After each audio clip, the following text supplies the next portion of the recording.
Je ne puis le voir. Se cache-t-il au midi? Je ne puis le découvrir.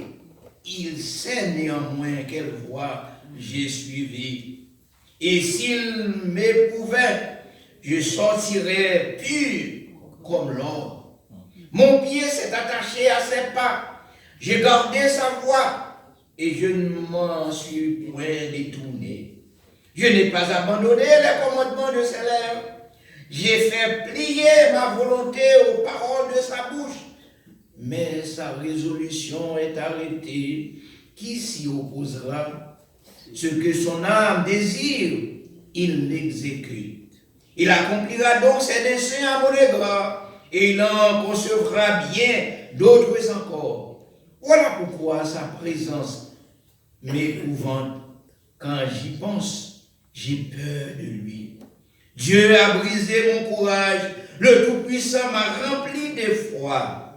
Car ce ne sont pas les ténèbres qui m'anéantissent, ce n'est l'obscurité dont je suis couvert. Que le Seigneur, dans son amour, bénisse cette lecture pour l'édification commune de nos âmes. Merci. Amen.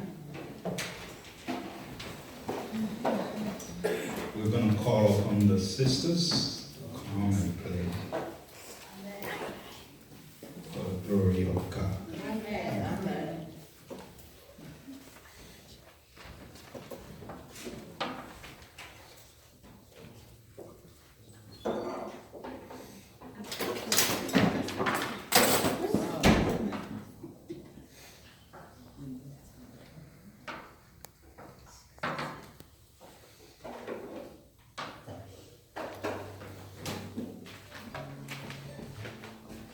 Après, la sœur Françoise a appelé frère Oscar et sa femme de recueillir les offrandes électives de l'Assemblée.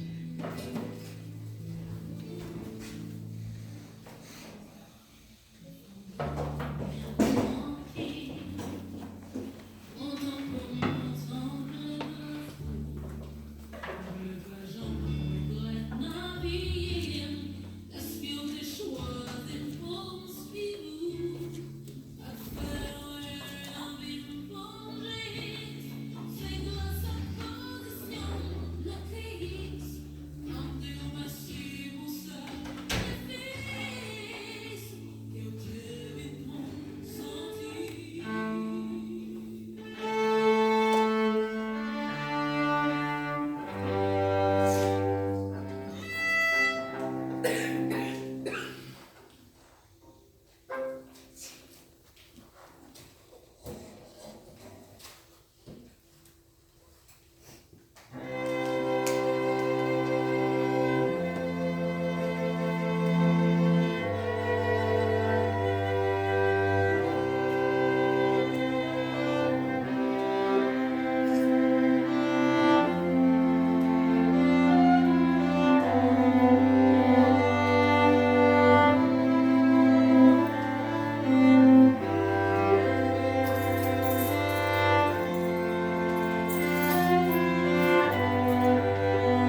merci à Dieu de nous avoir accordé le privilège de pouvoir contribuer dans son œuvre. Nous prions Dieu de bénir ceux-là qui ont pu le faire ce matin, cet après-midi.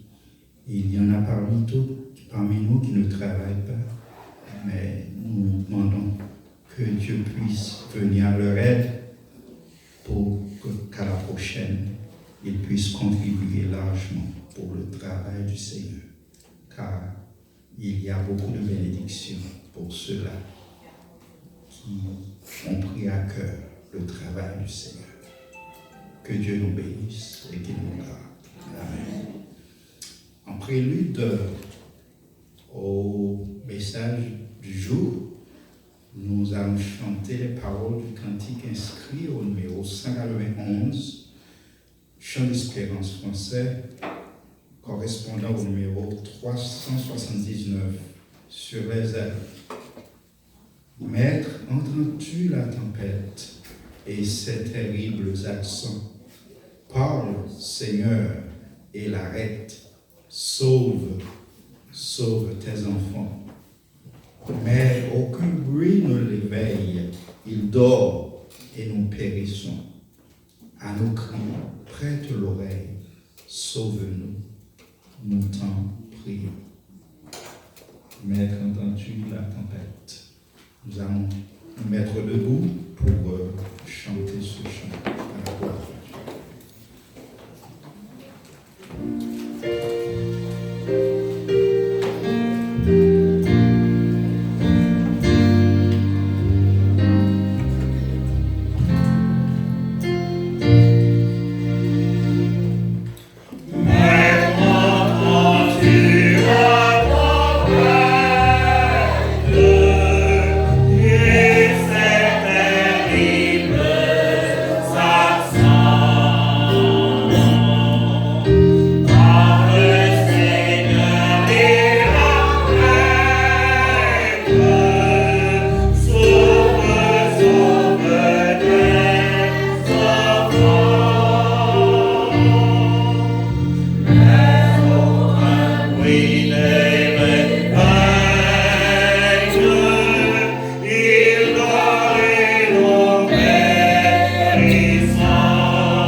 s'est attaché à ses pas.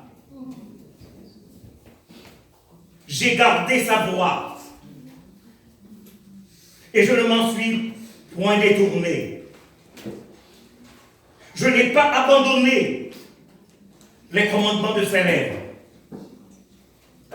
J'ai fait plier ma volonté aux paroles de sa bouche.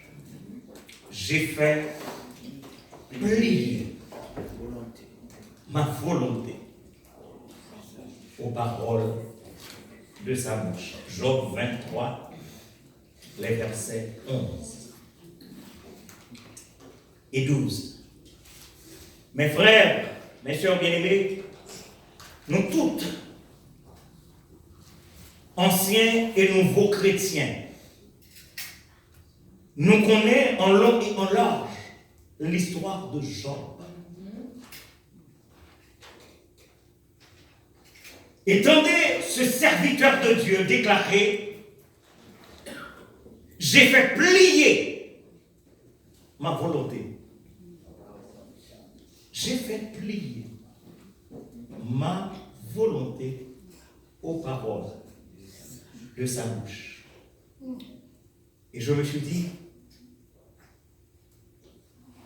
la vie de Job, comme pour la vie de bien des serviteurs de Dieu, de vous-même, de moi-même, c'est ça que t'arrêter, et c'est ce que je donne pour sujet au message de cet après-midi, le test de l'attachement. On auto-rivé. Bon Dieu veut tester. Non pas tester parce que le pas connaît, parce qu'il est omniscient, les connaît au passé, mais il veut faire compte tout. Il veut faire compte tout, et il veut faire servir de témoignage pour les autres. Et laisse à Dieu décide de vous faire passer ce que j'appelle le test de l'attachement. Cependant, je me pose la question, si nous devions passer un test d'attachement au Seigneur, écoutez-moi bien mes frères, mes sœurs bien-aimées, si nous tous qui sommes ici cet après-midi, nous devons passer le test d'attachement au Seigneur, n'entendez-nous combien de gens, combien de frères, combien de sœurs sortiraient gagnants, victorieux, avec grade A, parce qu'on passe test là. Amen.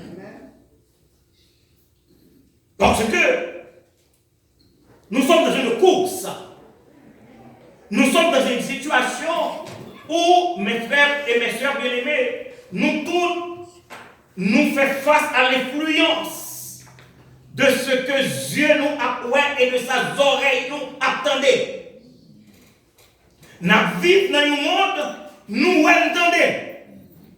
Et nous tellement entendons, nous attendons si c'est vrai. Et nous subissons le contre-coup de ce que nous voyons, de ce que nous entendons. Et à partir de ce moment, nous vîmes pris en sandwich entre le test d'attachement au Seigneur et ça qu'a fait dans la vie courante là. La pandémie, combien t'as sorti gagnant face à la tempête de ce siècle. Je regrette que le temps nous fait la guerre pour vous expliquer, mes frères et mes sœurs, ce que j'appelle la tempête de ce siècle. La tempête de ce siècle et ces terribles accents. Et c'est pourquoi dans ce cantique que venons de faire, parle Seigneur et la mer, sauve-nous, nous t'en prions. Amen. Seul mon Dieu t'a parlé aux flots en immense. Yes. Parce que quel que soit ça, nous voyons dans la télévision, quel que soit ça, nous tendez, mon âme dit, nous veulent nous prendre de l'autre pays, nous veulent nous prendre de par ici, les flots sont en démence. Et n'entendez-nous combien on sortirait gagnant parce que dans ce grand combat, combien on sortirait gagnant face au revirement des situations, face à ça, nous sommes capables de relayer la menace à notre foi. Je dis une grosse parole que je n'ai pas de temps pour m'expliquer. Parce que la vie des chrétiens, notre vie spirituelle même est attaquée. Attaquée de diverses manières et de diverses formes. Parce que si ou pas courir dans l'évangile, si vraiment ou pas attaché à mon Dieu, ça où est dans l'église, ça où est dans la société, ça où garder dans la télévision, ça où entendez, on est que mon a dit, eh bien mon cher, je ne vais pas cacher dire, la tempête. Bon, dis-nous très sincèrement, c'est moi-même qui, dans mes réflexions, il y a des textes de l'évangile qui travaillent moins en pile.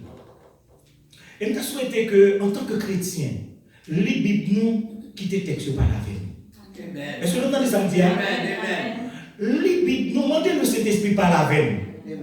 Parce que il y a des textes, vraiment nous ouvrir la Bible ensemble avec dans Matthieu chapitre 24. Parce que certains théologiens disent que Matthieu 24 s'accorde à la grande révélation après le retour de Jésus-Christ pour nous enlever. Mais cependant, il y a des choses que nous lisons dans Matthieu 24, versets 10 et 12. Moi dit qui travaille moins et qui m'appelle à de grandes réflexions. Matthieu 24, 10, 12. Et c'est ça que fait, moi, demandez-nous, mes frères et mes soeurs bien-aimés, lis Bible. Matthieu 24, 10, 12. Plusieurs succomberont. Est-ce que nous là? Amen. Plusieurs qui sacrifieront succomberont. Et ils se trahiront. Après le fait trahir, virgule, ceux qui trahiront les uns les autres. Point. Kounia, de nouvelles entendent en Haïti. Plusieurs faux prophètes qui s'appellent célébreront et ils séduiront beaucoup de gens. Quelquefois, si nous posons peut-être une question, comment nous fait suivre? Ou à côté l'évangile vrai à prêcher? Ou à 2, 3, 4 personnes. Mais côté il y a mis des pieds sous tête de pour laver, ou à gagner 200, 300, 400 personnes. Ça passe. Plusieurs faux prophètes s'élèveront et ils séduiront beaucoup de gens. Et parce que l'iniquité se sera accrue, la charité du plus grand nombre se refroidira. Même phrase qui va un problème là. La charité du plus grand nombre se refroidira. Maintenant, Luc, chapitre 18, les versets 7 et 8. Luc, chapitre 18, les versets 7 et 8. Et c'est là où vous allez vous rendre compte que bon Dieu pas joué. Parce qu'une question sera posée. Luc 18, 7 et 8. Et Dieu ne fera-t-il pas justice à ses élus? Parce que bon, si vraiment on va servir mon Dieu, et puis c'est face à la ça y est, qu'au moment des Seigneurs, mais ça, qui problème qui est pas avec? Est-ce que c'est bon pas bon pour quitter dans cette situation ça?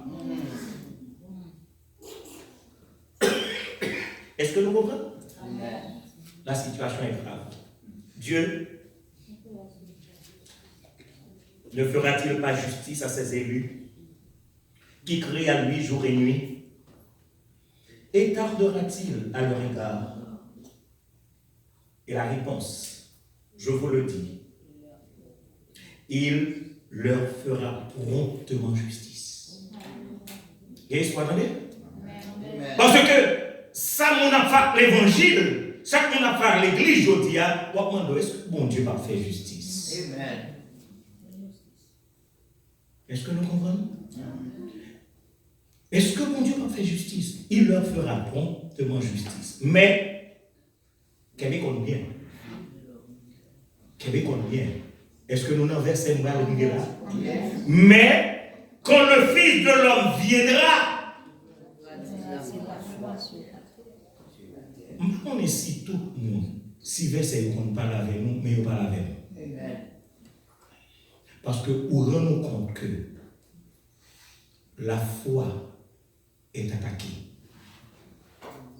La menace spirituelle. Quand nous parlons de tempête, quand tout le monde qui comprend, c'est les tempêtes de la nature qui se tempêtent, mais quand votre foi est menacée, c'est une tempête. Et seul Dieu devra parler aux flous en démence. Amen. Alors, quand le Maître viendra, quand le Fils de l'homme viendra, trouvera-t-il la foi sur la terre? Mais entre-temps, entre le temps où nous vivons et le temps où le Seigneur devra revenir, notre situation, c'est que nous sommes comme l'or au fourneau de l'orfèvre. Nous comprenons ça, m'a dit là? Nous comprenons les où mettez l'or dans du feu. Ou même qui voulait servir bon Dieu Kounia, vous êtes l'or au fourneau de l'orfèvre. Oh, nous t'as préféré que nous élargissions dans la main de potier, n'est-ce pas? Cependant, entre-temps, nous sommes l'or au fourneau de l'orfèvre. Donc, nous avons mis en introduction de ce message me référer à ce tome de l'histoire biblique. Job. Un homme d'une vie brillante et prospère. Un homme de qui la Bible rend témoignage. Vous comprenez ça, oui? Un homme de qui la Bible rend témoignage. C'est pas n'importe qui. C'est Job, le serviteur de Dieu, intègre et droit. 4 points importants. Un homme intègre, droit, craignant Dieu et qui se détourne du mal. Et c'est là, moi je dis nous, et nous parlons d'accord avec nous. C'est pas parce que vous fidèles. C'est pas parce qu'on craint mon Dieu. C'est pas parce qu'on doit. C'est pas parce que c'est mon qui a marché sous 13 pour pas piler 14 pour que tempête. Pour que tempête pas frapper. Et mes frères et mes soeurs bien-aimés, en tant que monde, des deux fois, nous tentons pour nous dire pour qui c'est moi. Maintenant, si nous gens arrivés dans la situation, ça, mais moi, je suis là-dedans déjà. Je suis arrivé parce que, bon, dis-nous, il y a des bagailles qui arrivent dans la vie, ou est-ce que bon Dieu brille? Ou bien est-ce que bon Dieu Bordeaux? Parce que vous vous posez pas mal de questions. Pour qui c'est où? Et je me suis dit que la vie de Job était comme une nacelle en silence qui voguait sur un lac d'azur. Afin monsieur t'a marché, nous là quand même. Afin monsieur t'es bon. Tout a marché bien. Monsieur gagné 10 petites. Cela veut dire une grande famille qui l'est à table. C'est la joie au niveau du foyer. C'est pas une nègre qui est dans une situation pour la chercher. Est-ce que la capable de manger? La Bible dit, monsieur bon à faire bon.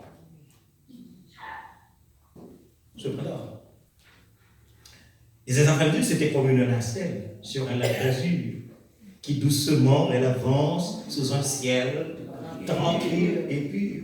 Mais nous connaissons ça. Et ça fait me défectionner. Parce que dans ce cantique, il y a un petit mot, mais soudain. Ce que vous n'attendiez pas. Vous n'avez pas fait? Parce que, bah, on a marché bien comme ça, tant pour monsieur de nos jours, on a bien passé. On a bien aimé. En fait, on dit que les Haïtiens, ils ont une imagination fertile, mais théoriquement, on a bien passé. Pendant que monsieur a bien passé, soudain, le vent se lève chassant un nuage noir. Et les vagues qu'il soulève font trembler. Est-ce que nous avons là? Nous consacrons les trembler. C'est l'effroi, c'est la frayeur. C'est parce que il y a des bagailles qui ne pas t'attendre. Et mes frères et mes soeurs, qui dans nous pas jamais arriver dans une situation comme ça, ou arriver en face d'un bagage pour pas t'attendre. Et puis Échan arrête de dire, et les vagues qu'il soulève font trembler, et puis il a ajouté, car c'est qui ça? C'est le soir où les ténèbres couvrent la terre. Le soir, pas vrai? Le soir, les ténèbres couvrent la terre. C'est le soir où la noirceur fait frayeur.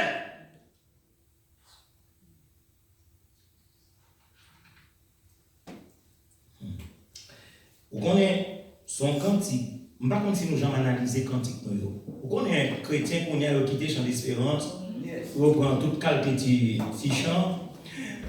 Et pour que l'auteur référé à nous-mêmes, il dit ainsi souvent dans la vie, l'orage a sombré nos cœurs. Ainsi souvent dans la vie, l'orage a sombré nos cœurs.